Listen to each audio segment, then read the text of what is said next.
bây mi lông hoàng na sốt ta ồ sốt thâu ta thế bên hụt dingin ta phải hai lấy tiền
bây giờ sao mi ăn ngon ta luôn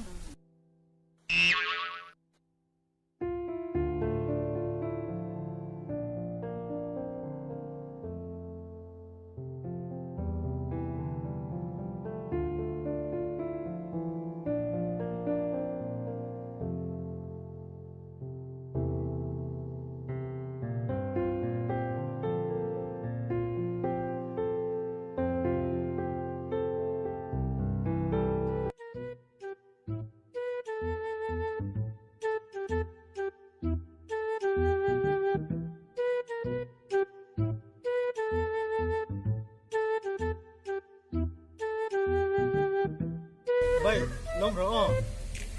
Sono sama betul apa dia?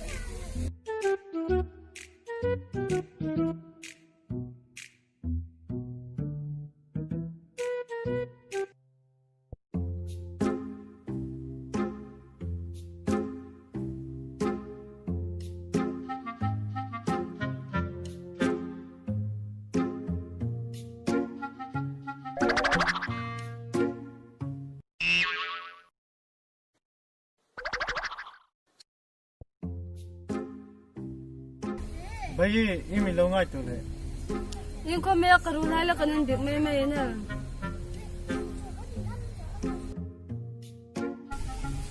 Ini misal tering. Hindi miti kami tu misil orang nga.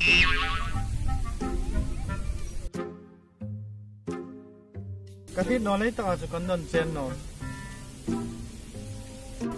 Kami tu ay rin na. Ningi banay nalde. Anal taktaka anla nang iming Kami sa zona ni. anla ever katin huna ko manibaka sa bayti o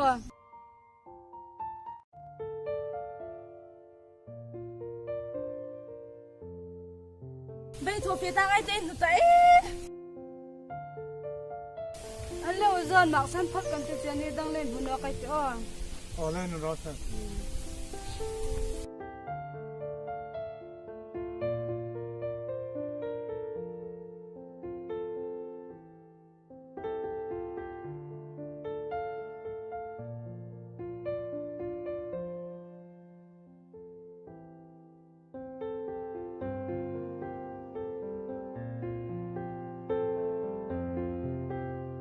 Yên vậy, ăn mặc sẵn chiếu rồi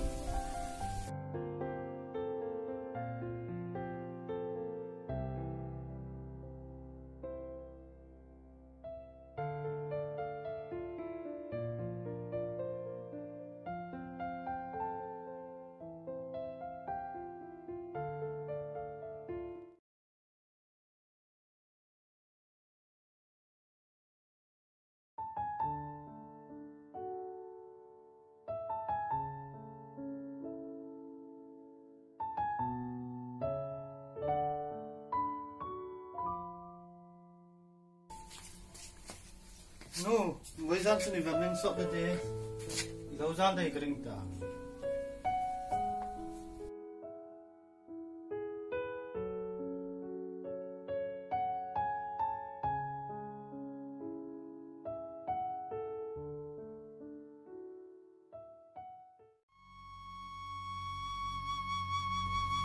No, em bị chăng, ibay dong hiền lắm nó, với gian này im đàn hi. Boya, vai sun han, in ko lesa, in hau tuhai nan mung kowa. Ifiye bathai po po kha. Kar thar su nge ya pek dingin lekha an milo peka. Pulakin paisa palay nay sino, in tangay to di mani, ipalak umlawana. No, lungaina ra, hungntaka Pathien mi pelate.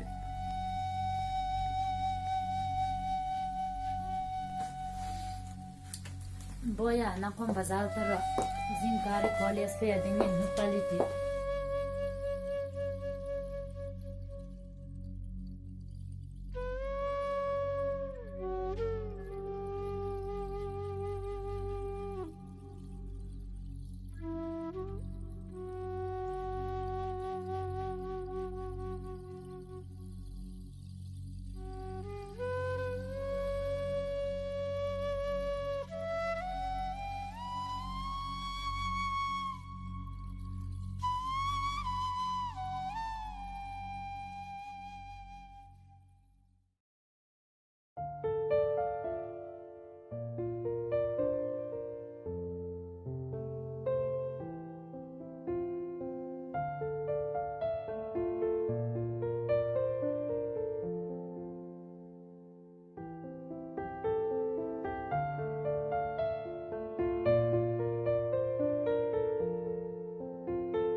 Em lâu ngày tuổi lệ. Kan lâu in thùng về mấy ni cholesterol.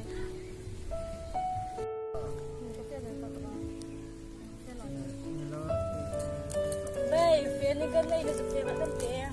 Oh, ano ba siya?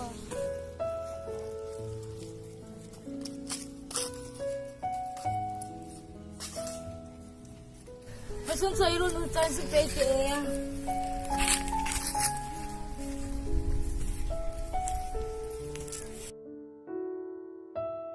Irene, thil nôm che cái này à không pan che này. Yung thu man tala zon. Irene, kalau hutan an thok che khan, kampang ai che à. Imi ngai dan, misal theding.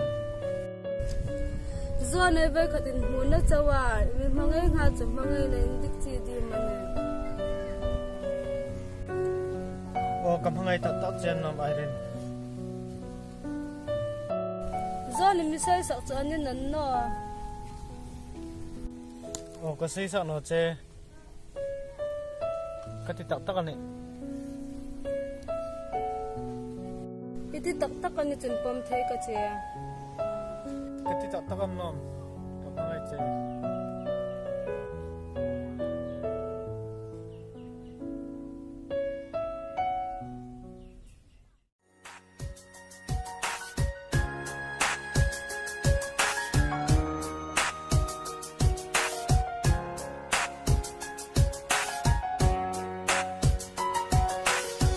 Isak mel mohi odi kahir bang theilu no boite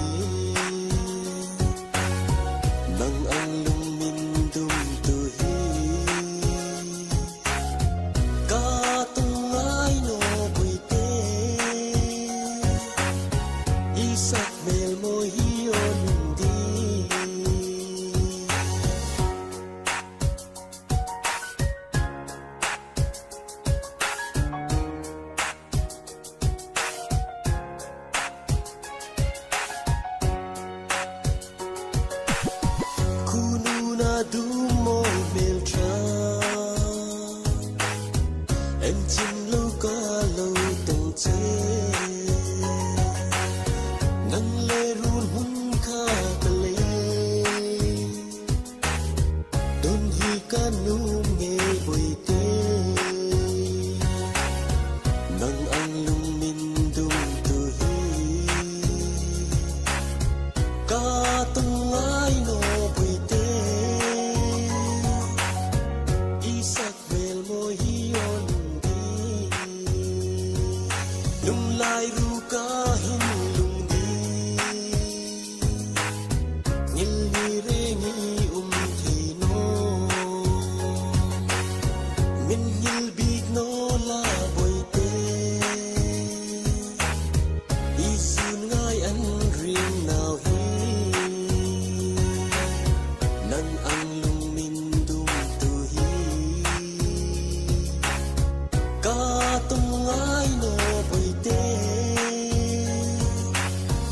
isak mel mo hi on di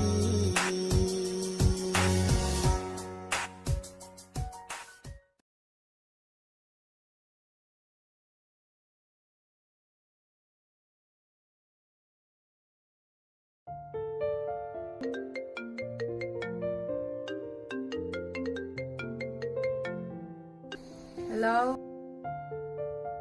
Oh, imuzon. Oh, ni Rose, oh.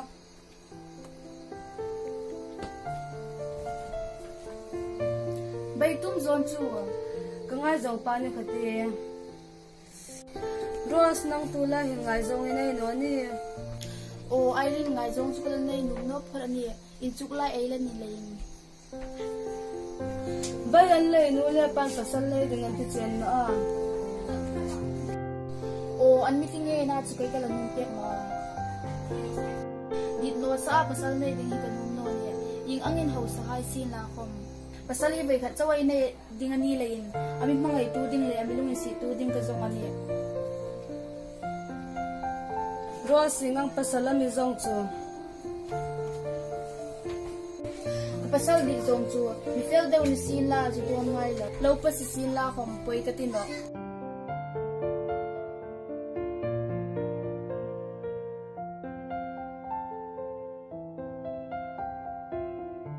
nang ni pani hile khatim man ni ka ti chewa ngai jong thu man rila haro don ro kha ndang tolen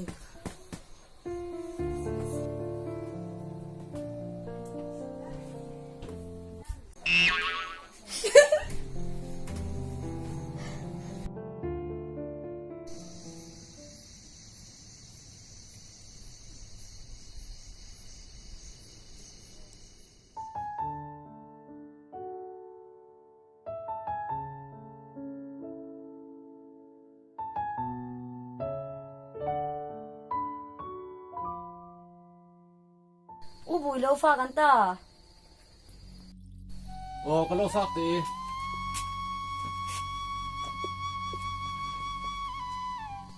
Ubui sungko la mi felek ihungin loi hulom lom bu fak ding kalau ngak che a in khoma ka fe ding ani len bu kalau fak senel che ne Apa ini setoi?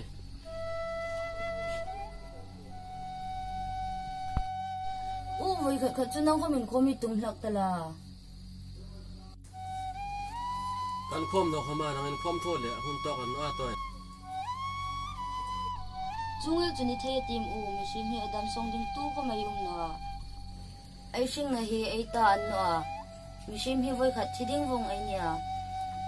voi zan hin ising na hi lo top ta ang sin la islarau hi a him chi dim u in ngai tu ro u ising no ni sim that tum ro hun trai la nei sung hin asan chui sang nu hin ka mangai em le che en hinga ising no ni mangal ding hin chu ka phal no nang ko min ngai tu me la u nu le pa lak in hem na ding ai nei ta si no a ai ni fa hai ta ding chun u Pathien chaw no hi chu building ai nei no ni Ni Rose, ngai tu lo mai ni. Masal ro zan sota. ni ro se u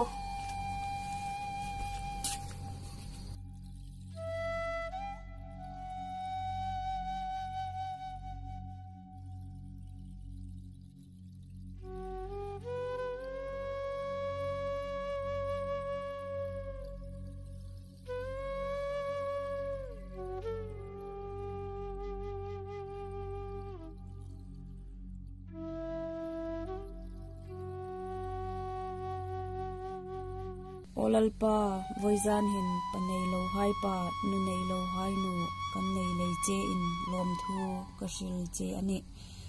tong trai na don tu Pathien kanei che a chu leiin khovela ka mangai tak ka u hin nangma ro puina po po hu thei dingin amit suk var pek la ma tinga nangma rong bol tu tha hungning ei thei dingin thang pui bok dingin lalpa Isu Krista hmingin ka hi che amen.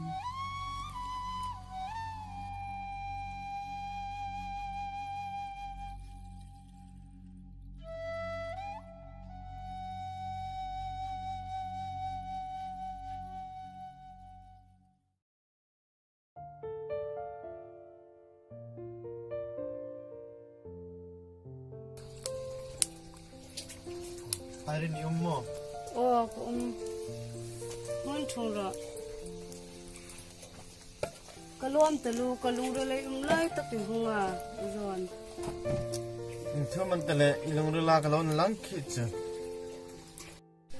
zon zang ting kan kanu ha lan long fona in sung bun de lein an hungnataka ya zinga cafe angayan Yung boy namin nile. Ito nga naman sa kail tse. in kom lam chun mithal na ala chu zinga la hung kai photo an miti a Yung thua man ito ding o. zon kai ko ma ka shin no cafe kai pha la hung thal ka che Irin mimak sanding ito. Kapal no tse.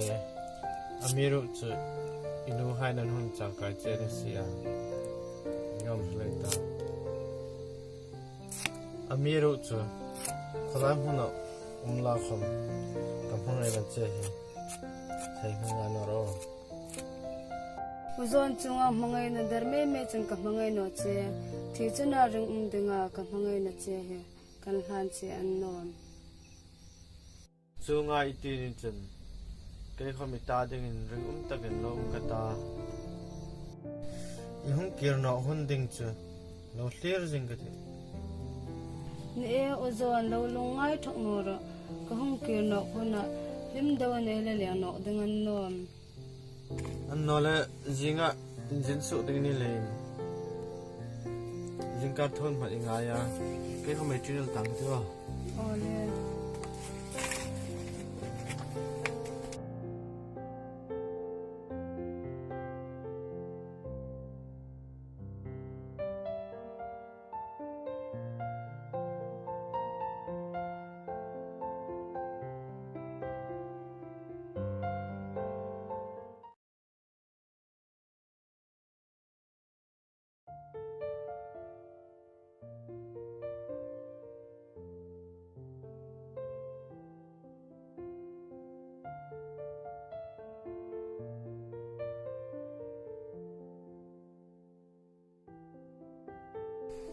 nu rosai nu fakola man le rum sung tenga ni ngan ti ros nu longun thungta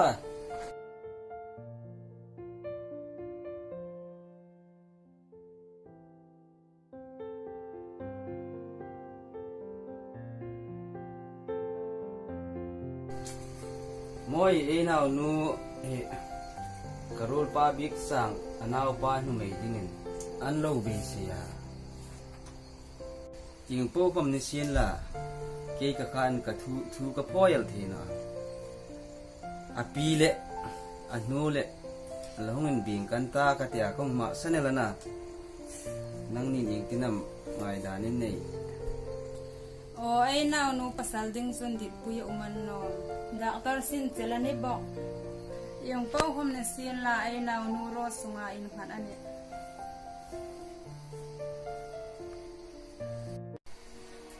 Kanao nu suka thuan nom ma ni naw hai chu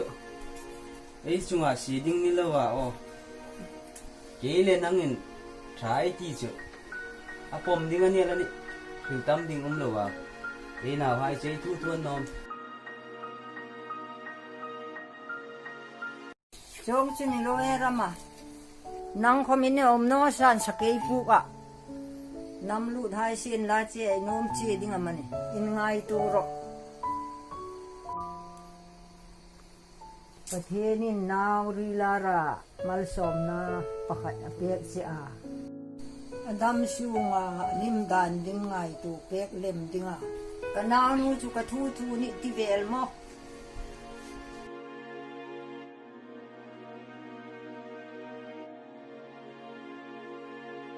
api ko ladam sung hene e daw nu chu hen rorel theino tini aphut khom han pasal nei ding iti a anom no ri jing khate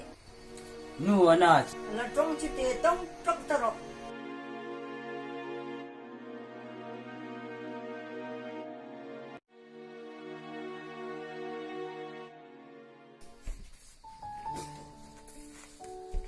Rosa hung lut ro hun thung ro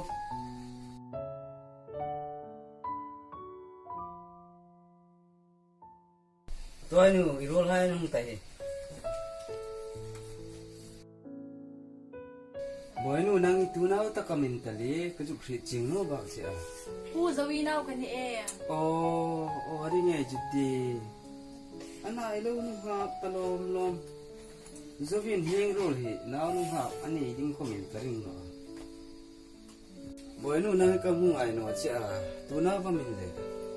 lai hin kay ko ngai lo college ka ya hum kan ni kalte hai na ani ngai jiti no chu rosa len classmate in ni pu kan pathun classmate kan ne ani ngai jiti mo tra thadon school ka na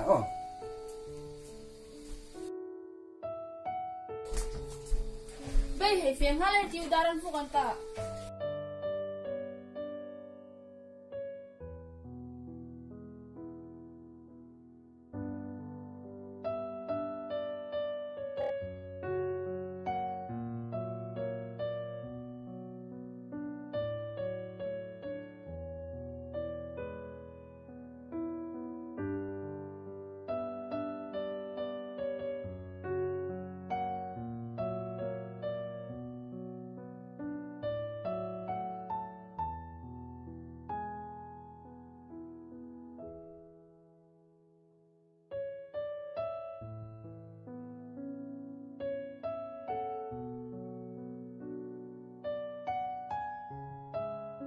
pa khom kan nu te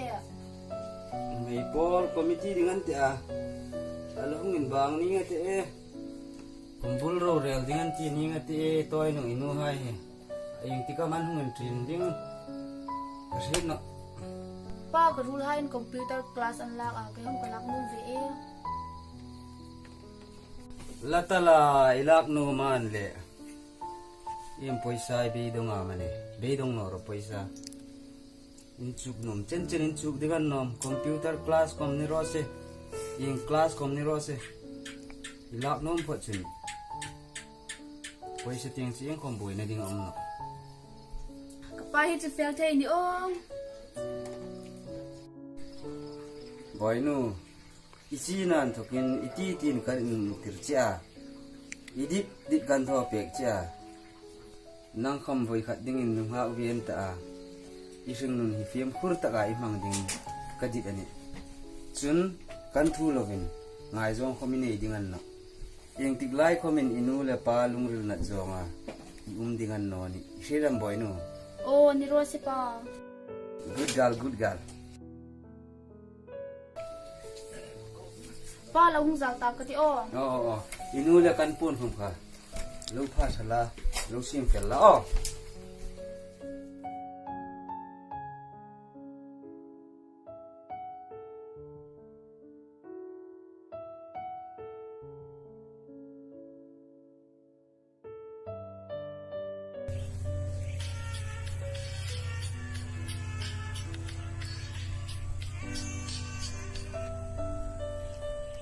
Irene.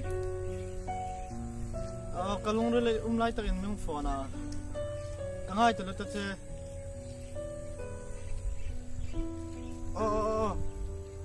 Long tu kan se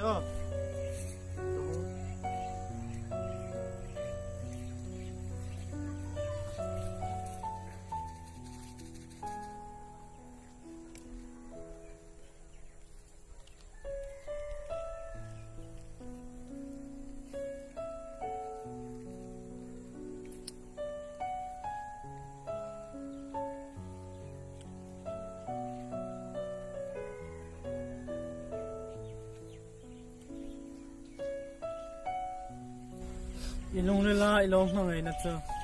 rosco mathalal tala bai he ril khom chu nom talu amiruk chu har sale in zak katia kamangai na he lo hlan tareng langkhom naki milo pom no sin la amel ka mungam tano dingana alo dik ru riwal the cha tuna masile ane bai setang iti iron ka patrol ngai sia hirose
Boya, hipui lang don re.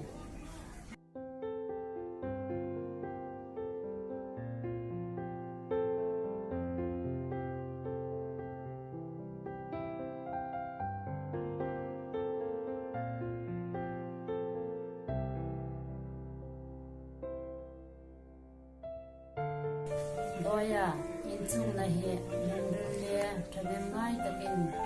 ito ano. oh no yamata chung chu min dam takhida Oh, boy kat pushing in talayin. Ayin sungir mun fi bebonga. Nei lawa ipale in chuktil che kan nilayin. Chun ipale kanin hat na takin ya. Chulayin le khahi thane ngai dawin in chuk dingani boya. Nei trai ti zong le di zong tangba lai chuni nei nge khom karinga.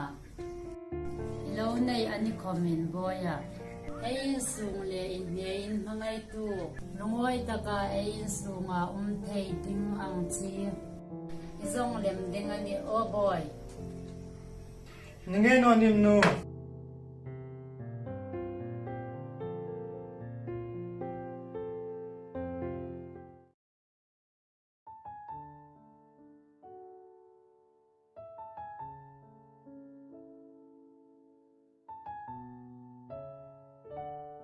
Zon ning tinam mating pa dan ding. iron hril ji chu Zon en nail ta ding. in nei chu kanum lai jingin nu le pa hai an kol na no ya umele ni lein ni hai anga in sung khasa thei hlak kan ni si no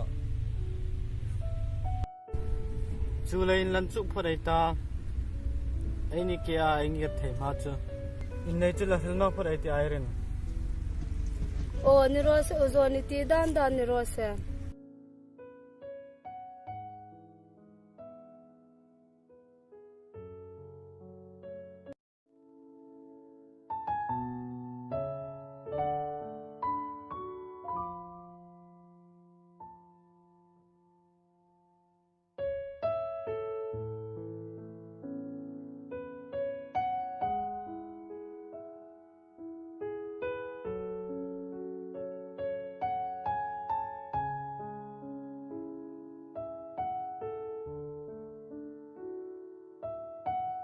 bay ihun halom elo hak sia kena kalau sudah malaman dia bay sudah kamu nunggu sampai cek jom sebai ros ka hit namo Zawa ros kui kha karul cha takani kha anya irin lo bi tek tala ngai no ni me nang lo mai ti chu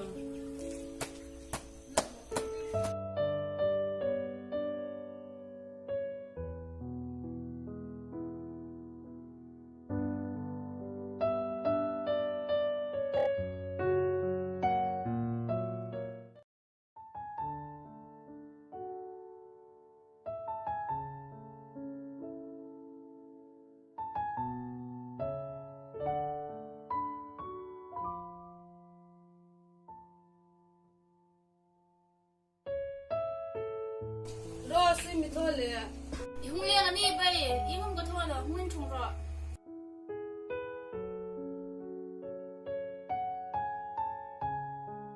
ana indra ba kai sung dang hai te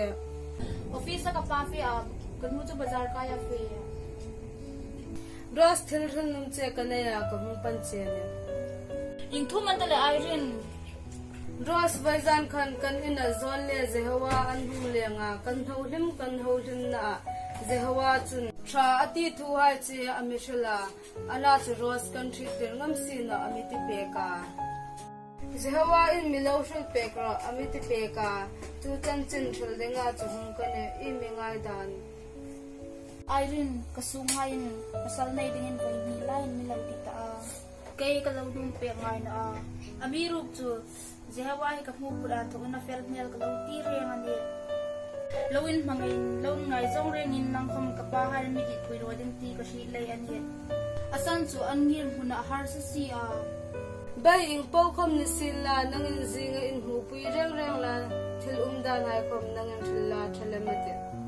ngiro sa zinga in hu pui tum ka ti bai zong mak san na mal ka ti che o asan chu ina tu khoman im sin na khai sung dan kan ni si a Pati ole ni ruasya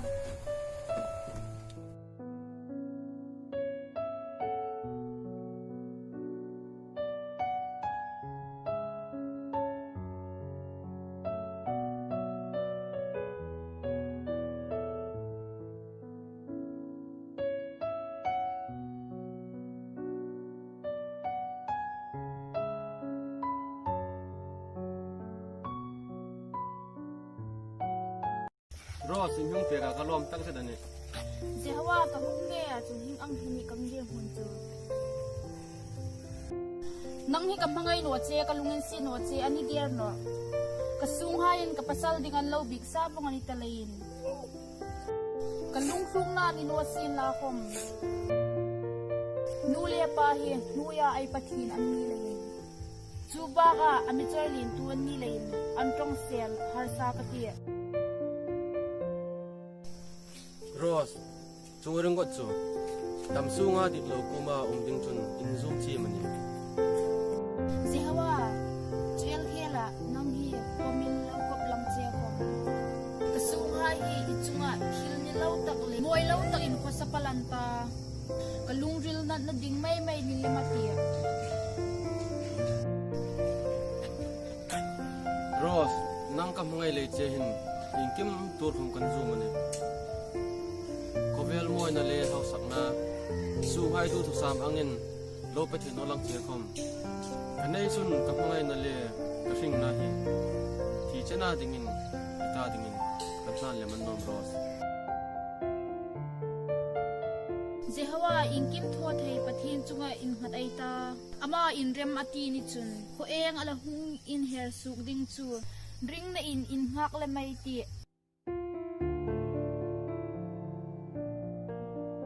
Zehawa lo ma san phot ka che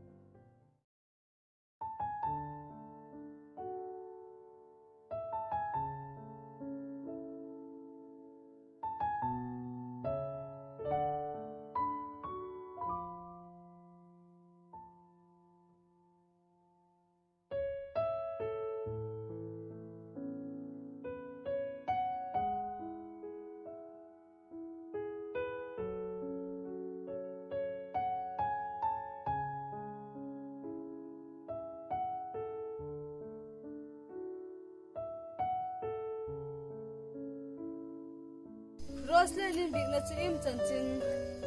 kata dingin chu a sa me le iron ka big tok kan ring na chu im san bai anu le pa hain pasal dit puyen lo nei ta chu thu ko chu rose na melo hila in tak sakai tho ni ama no noi tang kanai si no kata dinga khunu in alo ru no reng khom ni ngate chung chu ni lo ve bai ilung su phang ol talo ibai khat big na ni khate aninge yan nom lungai no ro kai ni athang pui tu ding che kan uman nom ni nang ni anga ru tha kan ei cheu hi kong kha zo kawang nei nan nom ni rose lo fashion ka chego ina ka sang nu kha chu ma fa di ro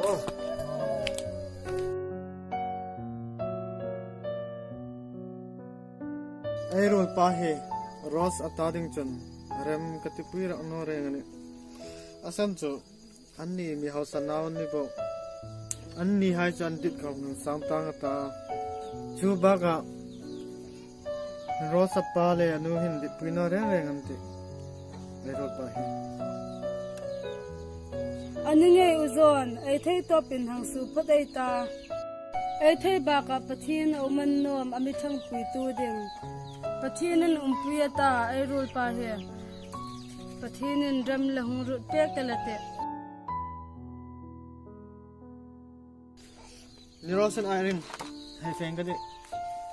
ole ani Rose zana hung lang lang pati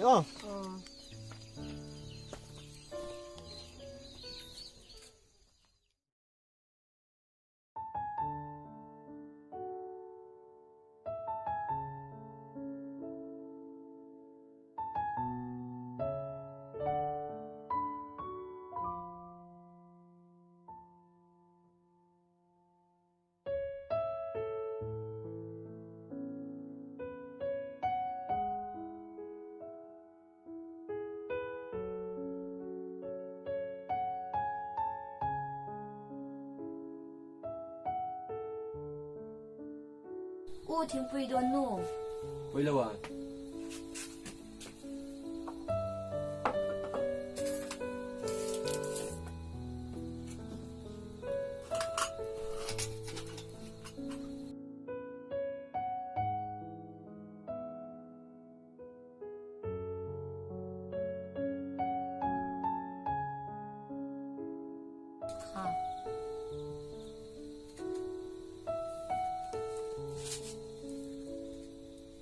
choi na hi kholai thoi lon chogam lom na kim medan ro kathil ti chu kholai thoi ang lak lu dam nga hi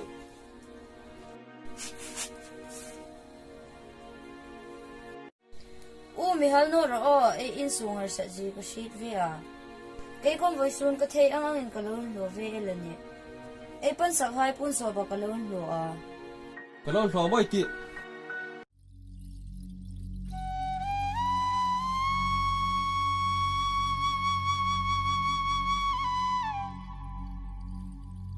tôi in tik lai comment in thodin kapun nga no chen no im ta loi no lo har sa le la kom tôi i u hin in thodin ni kapal ring re re ngani mi ngai dam ro nang ka lungin sit le chau che a hin thi le lo tho pani in kim mi so ji hai kam hu nangin imilungin sit ang thowin kai kom hin ka lungin sit re chen nom tôi mi ngai dam ro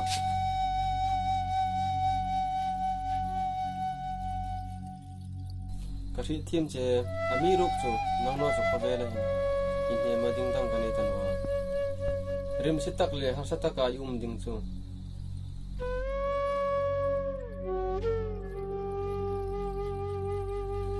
re thein lawar sa le in la khom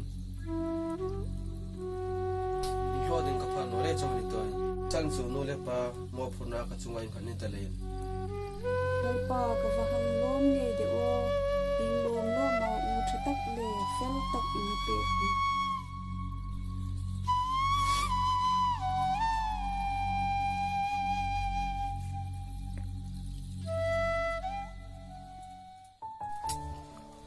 Irene nikhat ni ai thil thil kha tak takan no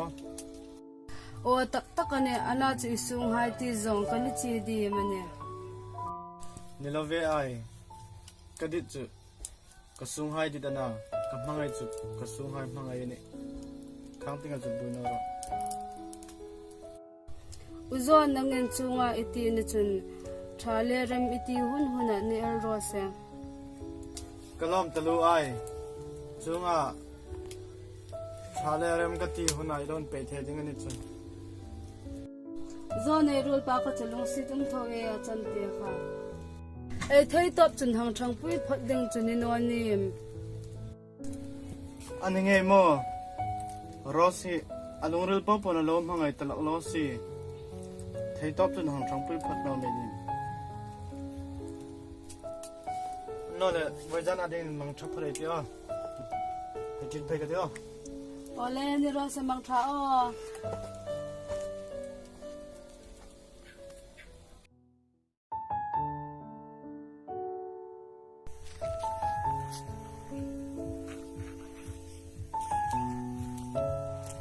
bai imata college no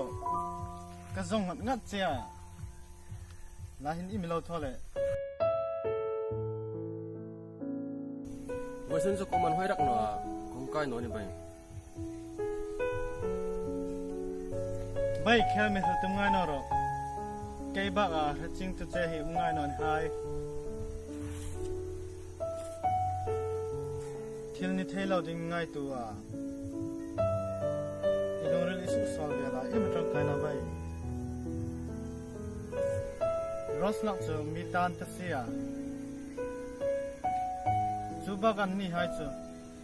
ai ni hai nei pu na hul hul ni bai a thei phot chan hilal taro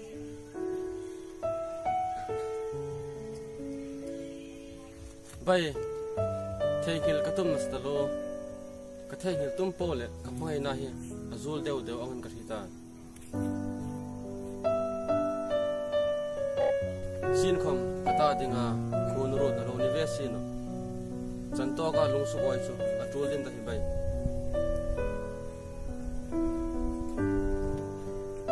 ani nge bai Pathien nam rut no ngai la lung su oi le mel ro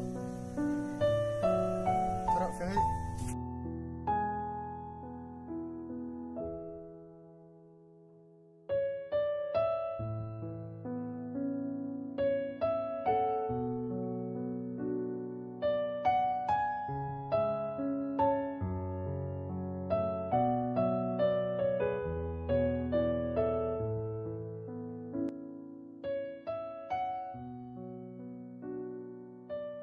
Ross, wait no na check na. Iman telefon.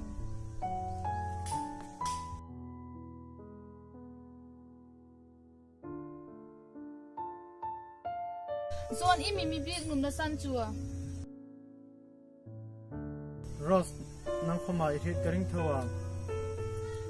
Karol pa na lo mangai dan hai che. Along rila hin nang no thildang in khong ngai tu nei thei chano. Aphu no dalo che ka hit. Ke khoma in phalam ka ti.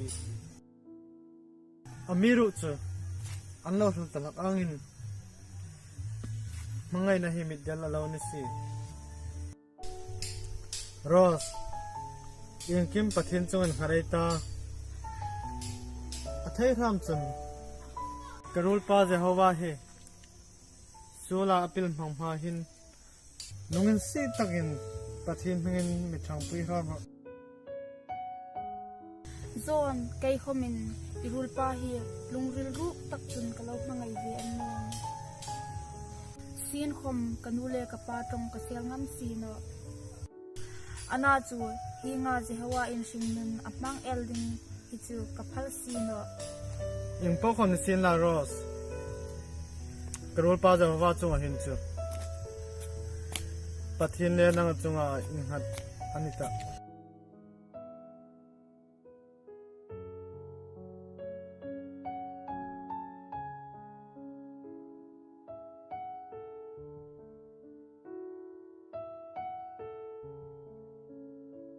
lalpa ingtin takanam thong kata kheng ting ka hlir chun ka mangai boxi kheng ting ka hlir chun kanule pa tong ka sel ngam no boxi lalpa ingkim ma ting ka tuk ding pe hai hin nangin mi thang pui ding che en kangen che ane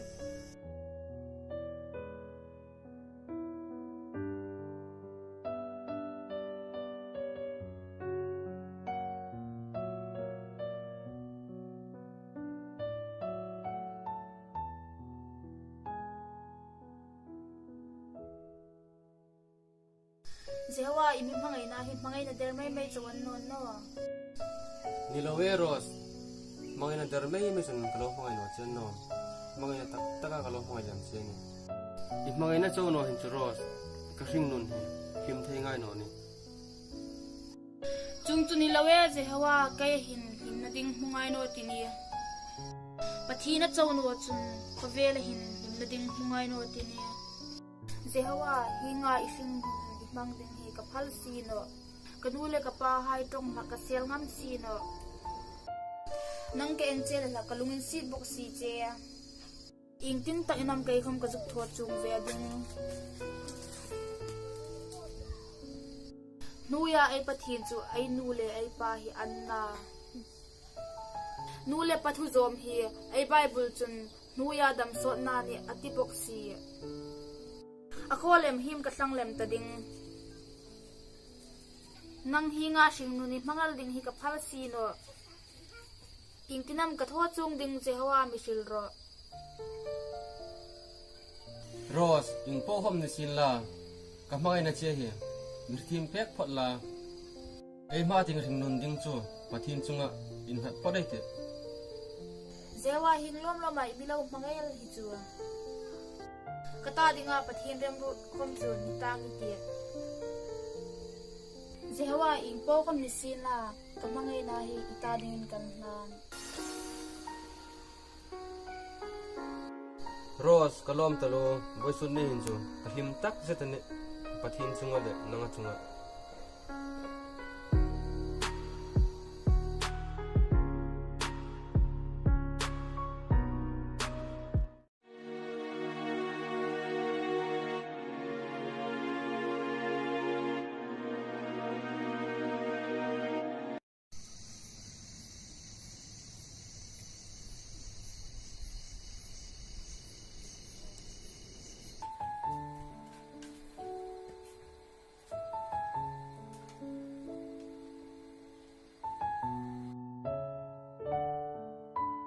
Ros long rohin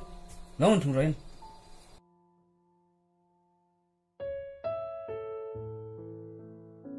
impa Ros boisun ai teusan la ji sot ba ga hola mi fe le boisun hola mi hung cham ba boisun kan tu le mi ni ho pa tu le khum kan mun e mi lem nor ka hi vongani yin kim ka hi vongani I mata kadit no zong ma da yung ma kom kan kasil ta che kha ka pasal dit no zong le in huding kom ka phal thak no ni siram I tho ngai ring ding an ing le ya kha pa le khan in hangin mo I ma san ying ang nau fra mi re the hai le dam kin mo in hangin mo kan ni laman za ka phal thak no mi re thei nau fara li indi ding dam chin chu kapal ding ring ani ke I pa hin mo I pasal ding om chu ka hri dani karul hai mi hausa deu officer milin deu an tamani I me chungai dam chu nau fara mi re thei dam mo I mangai a om khom no himani ingai toro Chunga ummi me ding da min mo na bin ka ni chin so ni pa itong ka sel na angin ngai lo la ai bible in mir theile fa ra hai mangai din amiti sat sia chung dam chun mo mi he sil bible in inol ipa thu zom ro no ya dam so di ti adini no le pa thu zom lo chu vang ni na ko man nei ngai no a nuai ko man dam sot no ni ti hiro pa chung chuni lawe ke leya be sim sim pakhat abo mangal ne chun mi hai ta dinga na na in sun tu kani ne chun san suk tu ni kanum le man no pa thei ram chun nang khom ilung ril mi suk nem pek la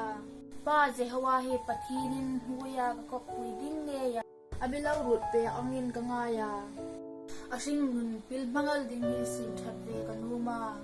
lungin si takin pa nang khomin mi pom pek ram ro en ka che Jehovah ju sim that thei himam en ka che isim that the ni chun ro pui devin in nei na sim kata isim that the no ni chun kadit taken inule ipain kandit tak kanin nei ti ding che ni ti ro pa iti ang tak chun ni ro se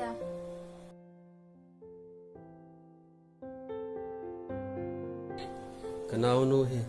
ing taka mangai tu anta o hi ang long rel a he ne li chu ma ka ti ko pele lalpa wezana ikuma ka hungngen na he lungin sit takin midon pek ding che en ka hungngen che ane kovela mangai nei ding in milo road ang bokin ke nge komin mangai tak kane ve a sin khom kanule kapa in rem an ni te puisina lalpa nangin lungin sit takin mi thang pui ding che en ka hungngen che in kim chu ithun ni sen chu hai po chu lalpa isu hin ka ni che amen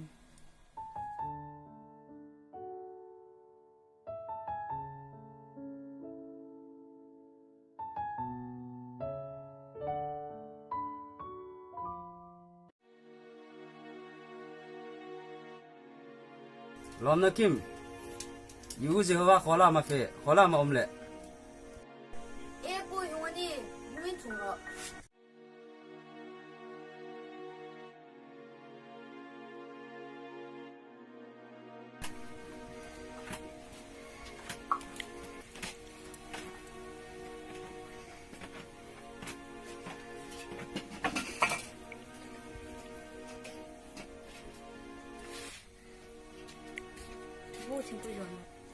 king pui do na hong kan no la choi ki pho do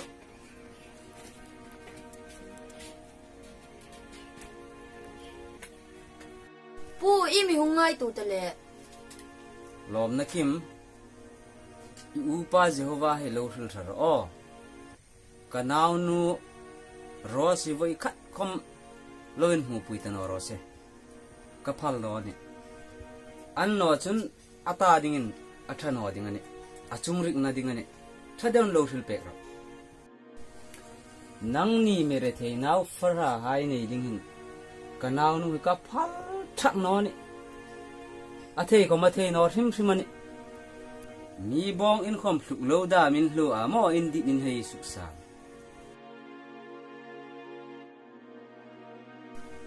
aninge pu ko upa chungai dam ram ro kain thadewin lo shil pek kate o tha alowin hu pui no kan ichun I upa rim se hle ngati ka soi sak na sa hle dingani upa thadewin lo hil ro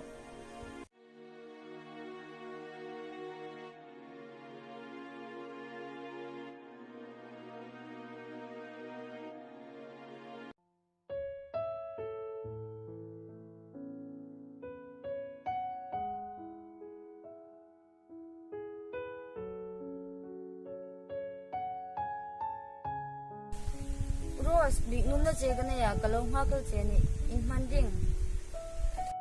o ing thu man tala lom na kim uros o upa je wali hin kan chin te an thokin har sangoi ngoi ya hung seilin kan ni a kan u naw ka ra mi sukbui tu thil reng reng a no na dingin Pathien kuma kan ni na sa tak lak cho ania chulein uros nang khomin mingai sinola voi sunan thokin ka upa je hawahi loin hu pui tangai lo dingin Pathien hmingin ka ngen che ani ni ro se in mu pui tano katia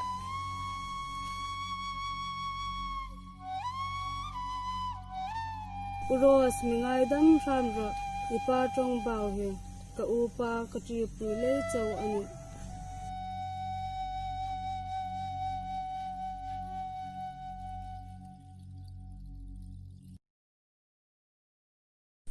Irin Ross i macang apa suhin college ko mahung no ka call ko men pick up no buina ni tete man o bai boi ol thai kalo sindang chwa khom no ni an no bai ni dang hai kan chu amung call ran ka vai suhin vai khat ko amung call no ke makati te la ka call pick up si no dai dong no ra za ting le ke in zangai pen de na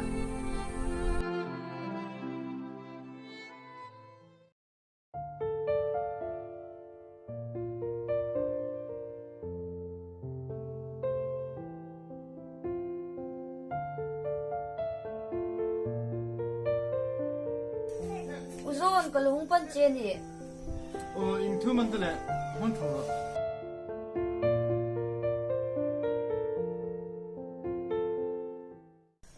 uzon jingkar khan rosa pa kan in hunga alung oi no thuwa ye hung sila I upa je wa hin kanaw nu ros an mo pui no ga ni chun thanwa ni hung pe a uzon mi thang pui ro in kinam ka tho ding ka u hi thu hi ka sel chun buina sei nok de ngana kan fit tir ngam si no uzon hi thu hi nang khom hin sil no ro o ni rose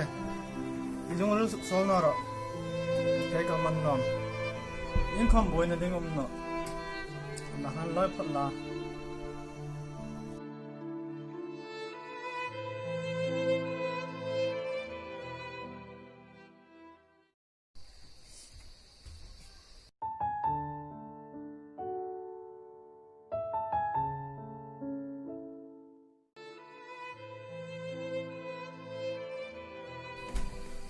Ingon ta boy no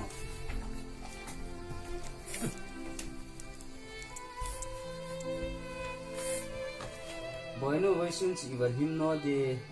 ye mi chang pa I kong ka chang na e ka tha pa ka pasal dinga tha le fel iti chu ne dingin rem katita boy no chunga iti ni chun lom om chu acha ni chu tuin feng kata in big na vani kanti o pa I thu thu ni taro se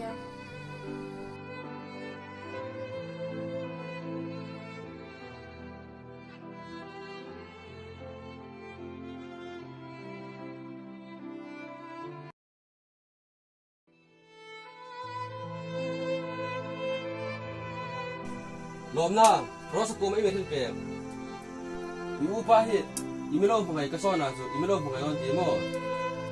ngagan ka hin na ding jong ding lema inglea rose kan kara buina isimam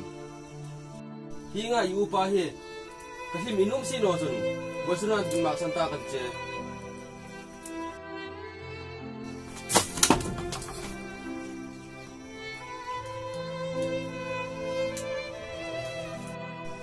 an noi mi fit thim no le zo ni le zu kum ro o mi ma sa no ro hung ki ro o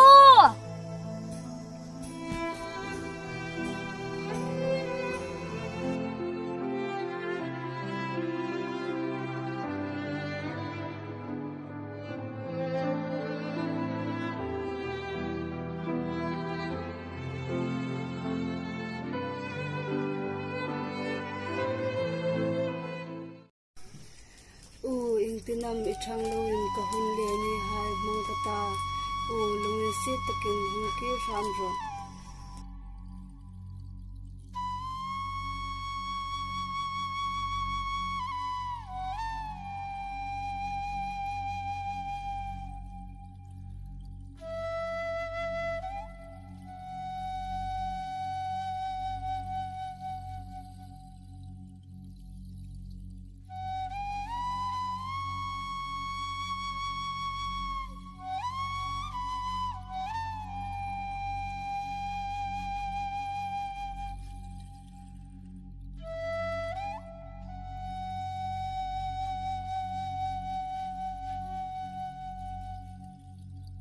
hi nga yu pa hi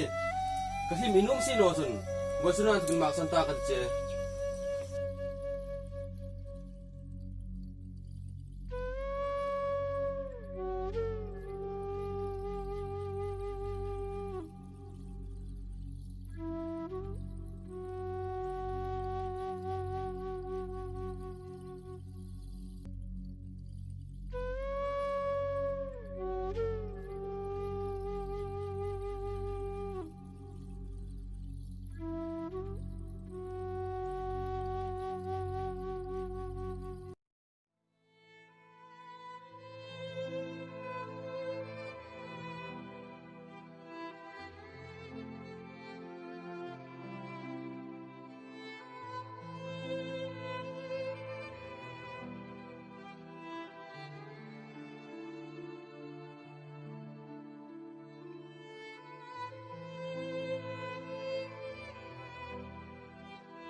Uzon erul pa zehuahin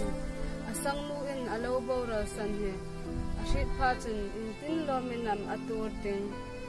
thudik tak ahung he su pachu atur na omsi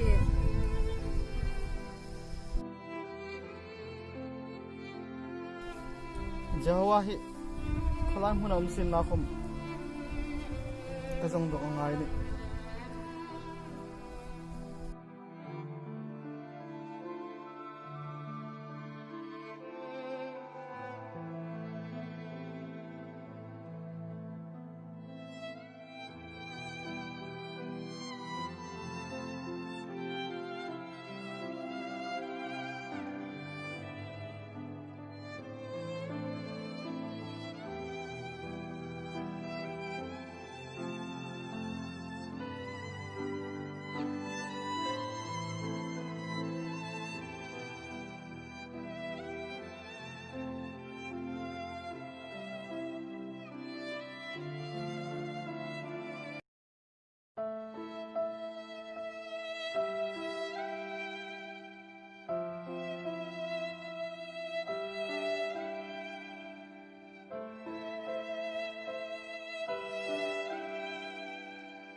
Jawa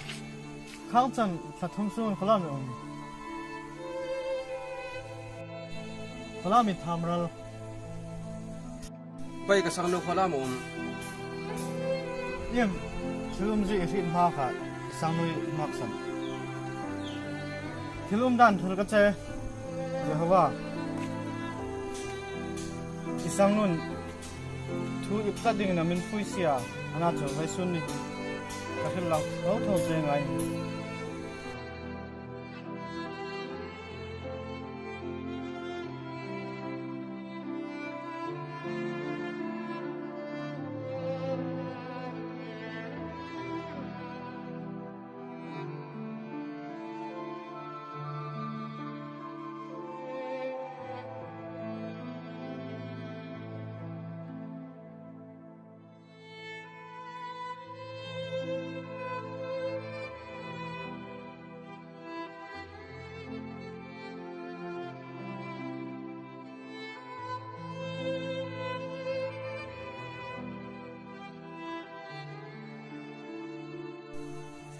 Chilai hit Salmahim Chilai Tongai no chuni chu thilum dan bai chu tu hen ka sang no chu khola mom ta le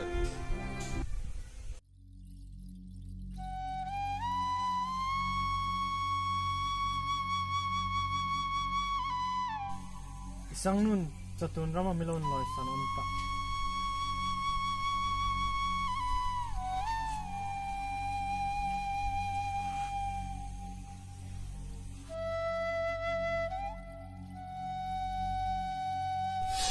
bai ngai da mi nya hung kan nom ka sang no ko ma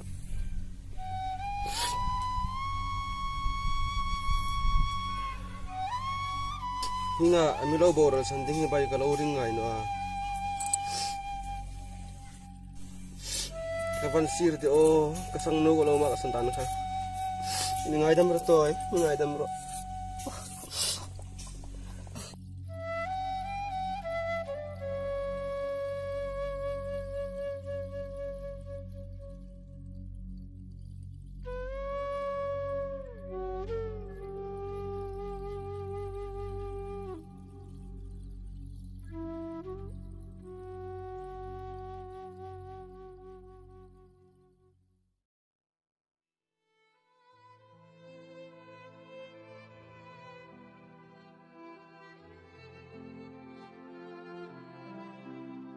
Zehawa nang kam tu tan thukin sim thatum la isang nu kamin anum tak chu hringnun thara hringnun imang ding he anum tak ana chu leiin nang khom tu ta ithul tu ka he Pathien ko na che in ngaila ithai to pin tu tan thukin nang khom ama rong bol dingin in bu sailem tara ni airin tu tan thok chu kai khom ka hringnun sim thar tang kata Pathien rama rong bol dingin ka hringnun he intlawm tang kate khovela hin in he mading kane ta sin Pathien chau no hi chu del ding kane ta no ni bai ing po khom sin da sang no thana jan me sai koi phot ro athan chunga be ngai dam kan hi ngai ni bai ka thil tho hi ka tho sul em le Mirose thang fe pe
mi mặc sơn nô hung kia rồi ô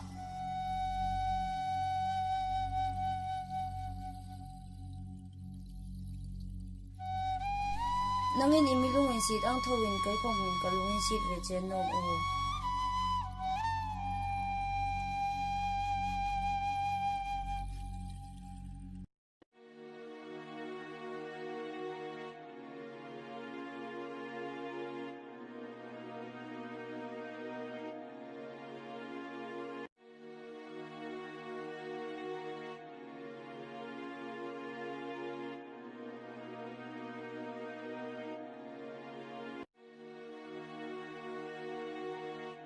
Jawai ni mo.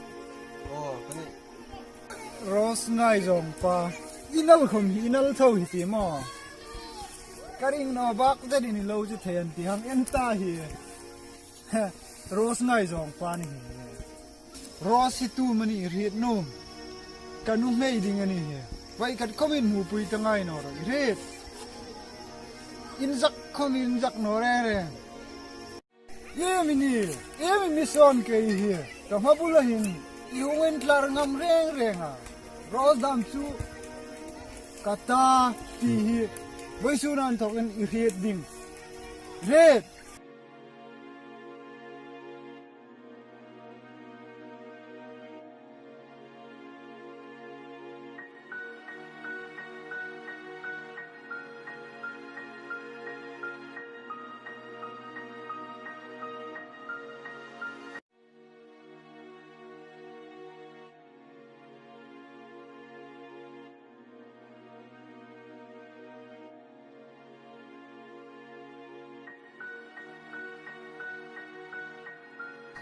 Ini farha hai ta ding chun u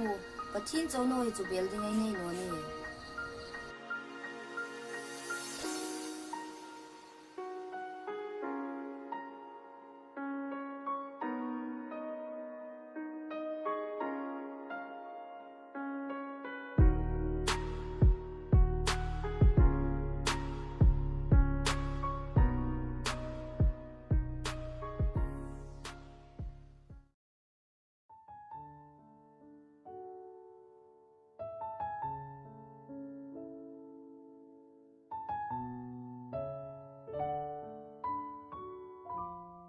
pu ko pan chene amu thung ro boya imana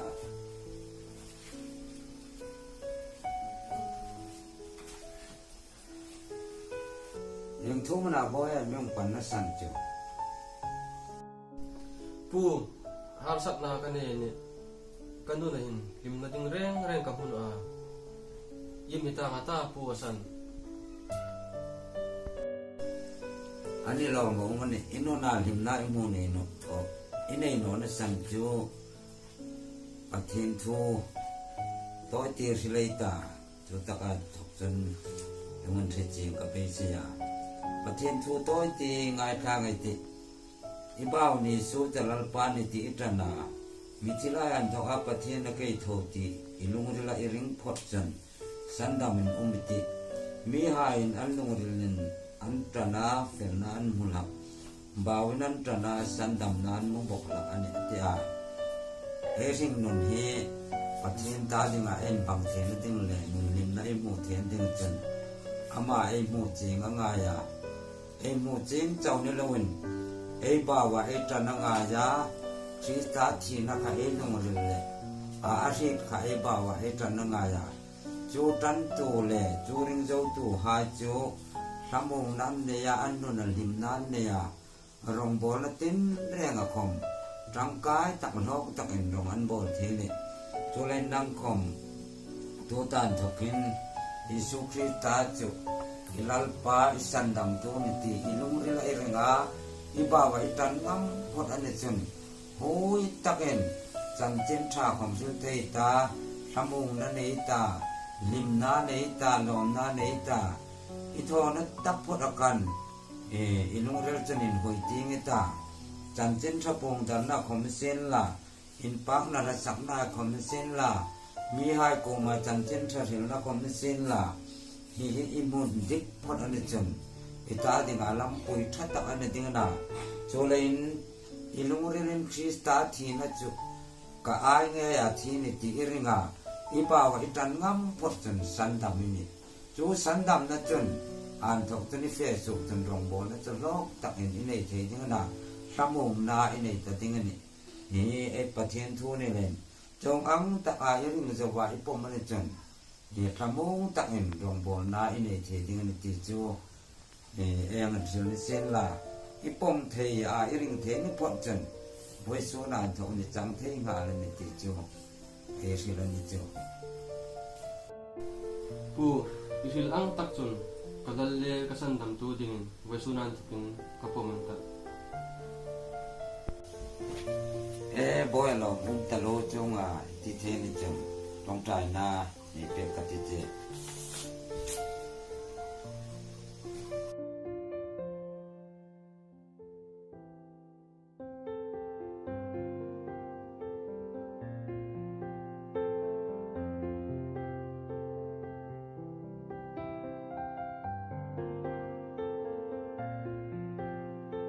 Alom telu apu.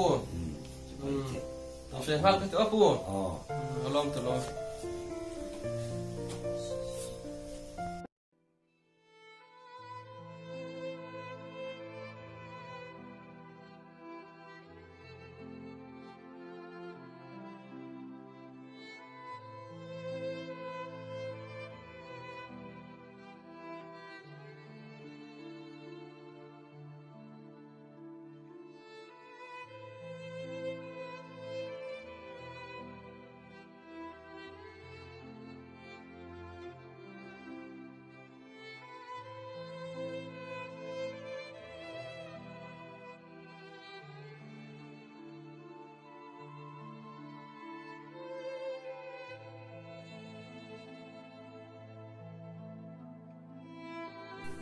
Tôi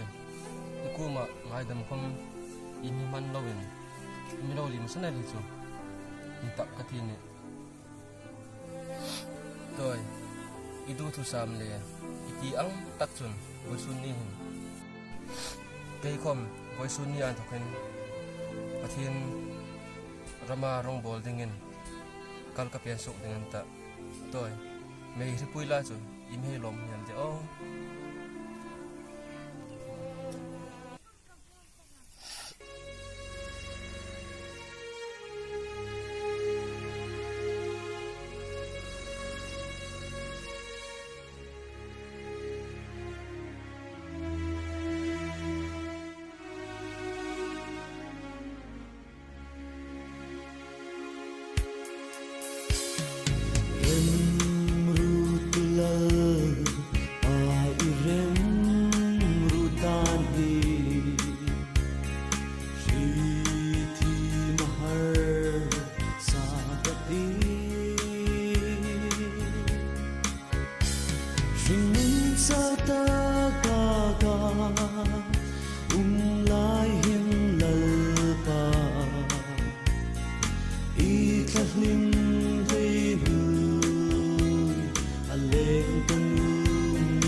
i ren hu dan shathing thei dingin lalpan chang puiro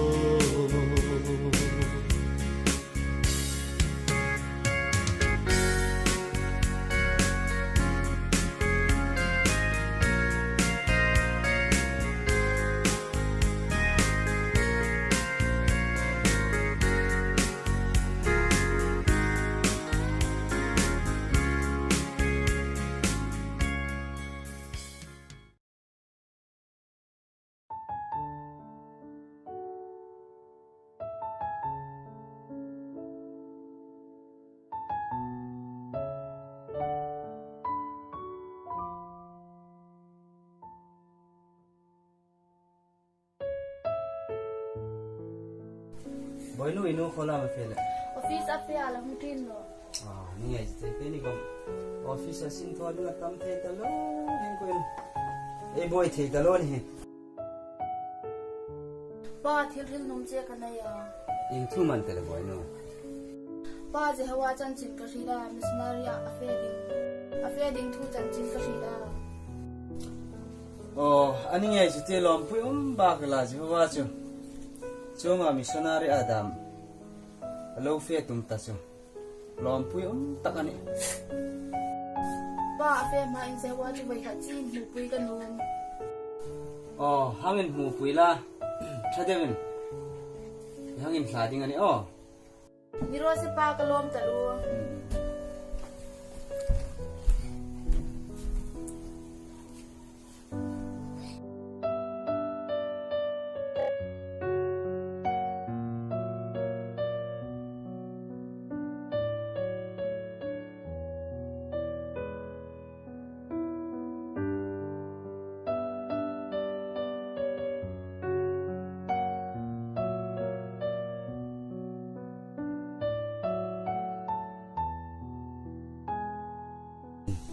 Chui ti kam je hawai hong kir nok ding Pathien rema ti chun in hu nok hun ting sel nok thon ne bai tu hin chu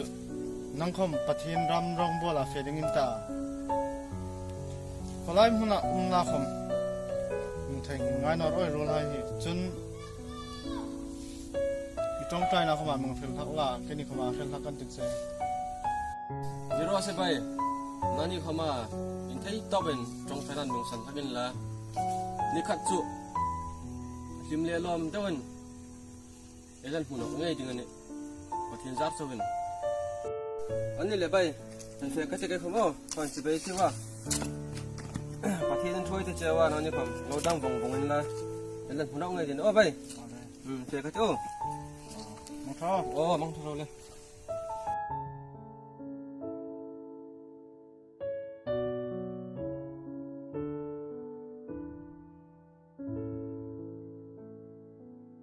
je hawa imi mak sanal dingan ta